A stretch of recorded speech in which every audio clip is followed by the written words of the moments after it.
为期3天的东盟系列峰会于周二在线上开幕，种种迹象显示，这次峰会并不平静。首先，东盟罕见拒绝缅甸看守政府领导人出席。此外，美国总统在阔别4年后重返东盟峰会，并计划投资1亿多美元，寻求加强在太平洋地区的存在。而峰会前，美英澳宣布的核潜艇协议，给致力于打造东南亚无核区的东盟区域和平目标投下阴影。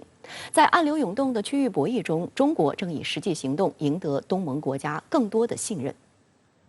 因受新冠肺炎疫情影响而并期举行的第38届和第39届东盟峰会26号在文莱首都斯里巴加湾市开幕。李克强总理周二下午以视频方式出席第24次中国东盟领导人会议，与东盟轮值主席国文莱、苏丹哈桑纳尔共同主持会议。李克强说，中方始终视东盟为周边外交优先方向，他就下阶段中国东盟合作提出6点建议：一是共筑健康防线，2是深化经济融合，3是推动包容发展，4是坚持创新驱动，5是拓展绿色合作，6是夯实民意基础。这6点建议充分反映了一个当前实际上是东南亚国家和中国经济发展共同的一个需求，而且呢特别具有这种务实的精神，反映了一个就是中国和东盟30年的对话关系的一个总的特征，就是说东亚合作实际上是整个亚太合作当中最具有活力、最为成功的一个区域合作。关于南海，李克强强调，南海和平符合中国和东盟国家的共同利益。明年是南海各方行为宣言签署20周年，中方愿同东盟国家以此为契机，拓展海上务实合作，加快磋商进程，并力争早日达成南海行为准则，把南海建成和平、友谊、合作之海。COC 是一份有法律约束力、规范各国在南海行为的文件。2018年8月，中国与东盟取得标志性进展，就 COC 达成单一磋商文本草案。李克强同年11月到访新加坡期间提出，中国希望3年内与东南亚各国完成 COC 磋商。2019年7月 ，COC 单一磋商文本草案完成1读，但此后因为新冠疫情，导致原定去年举行的磋商会议延期。此次与会东盟国家领导人表示，东盟中国关系是东盟与对话伙伴中最全面、最具挑战性的关系，支持双方关系进一步提质升级。东盟国家愿同中方全面有效落实南海各方行为宣言，尽早达成有效、富有实质内容的南海行为准则。坦白的说，我觉得最大的变数和最大影响因素就是疫情，因为我们知道新冠疫情这个发生之后，实际上包括全球这种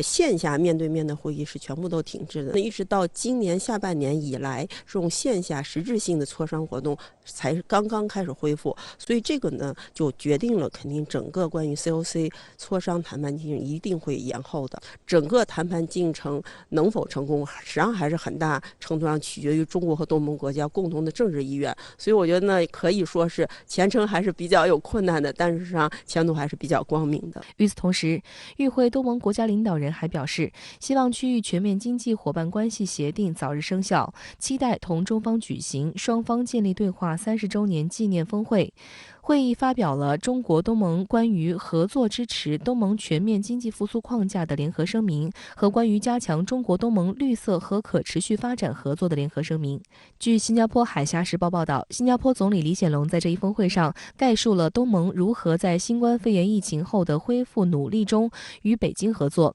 他称赞北京迅速地支持东盟应对疫情，包括向东盟提供资金，帮助该地区人民购买急需的疫苗等。李显龙建议加强中国东盟自由贸易协定，升级中国东盟航空运输协定。他表示，新加坡原则上同意中国提出的将与东盟关系提升为全面战略伙伴关系的建议。泰国曼谷邮报周二评论称，在第一个25年期间，东盟与中国的关系犹如丝绸般美好和顺畅。然而，在双方庆祝建交30周年之际，由于南海问题以及美中竞争影响，战略环境发生了显著变化，而共同应对新冠肺炎疫情和疫苗合作带来的影响和社会经济复苏，又为中国东盟关系的战略格局增添了新的层面。与此同时，最新的贸易数据显示，东盟已在今年上半年取代欧盟成为中国的第1大贸易伙伴。与往届不同的是，此次美国一反常态，试图在东盟系列峰会上刷足存在感。此前，美国前任总统特朗普不仅连续3年缺席峰会，美方代表的层级还逐年下降。今年，拜登亲自率美国代表团参加东盟美国视频峰会，并将出席有中国、印度和俄罗斯在内的18国领导人参与的东亚峰会。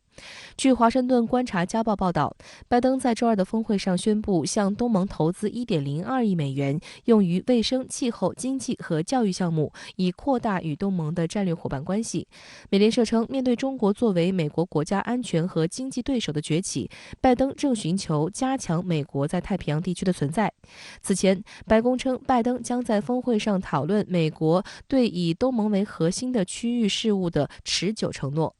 华盛顿战略与国际研究中心专家希伯特表示，这是拜登担任总统以来首次与东盟国家领导人会晤。他希望向他们保证，东南亚对他的政府很重要。眼睛盯着中国的拜登参加东盟系列峰会。今日印度杂志网站周二评论称，与东盟国家互动是拜登反击中国战略的一部分，反映美国试图联合东南亚盟友和合作伙伴共同对抗中国。我们看到，实际上他今年他的高官对一系列的东南亚国家都进行了访问。第二呢，就是服务于他印太战略的目标。那么在印太战略当中，实际上东南亚是一个核心的地带。那第3点，他也说他要支持这个东盟的中心地位，所以参加东盟主导的一系列峰会必然是他的一个选择。拜登政府提出要追加1亿美元的这个资助，但是这个资金量，包括他这种推的这种意愿和他实际行动能不能达成效果，我觉得还要打一个很大的问号。美国 CNBC 网站称，预计拜登还将向东盟保证，美国最近加强与印度、日本和澳大利亚在4方安全对话框架下的接触，以及向澳提供核动力潜艇的协议，并非为了取代东盟在该地区的核心角色。白宫国家安全委员会东亚和大洋洲事务高级主任卡根上周称，华盛顿有兴趣与东盟合作，以确保供应链在气候协定执行中的弹性，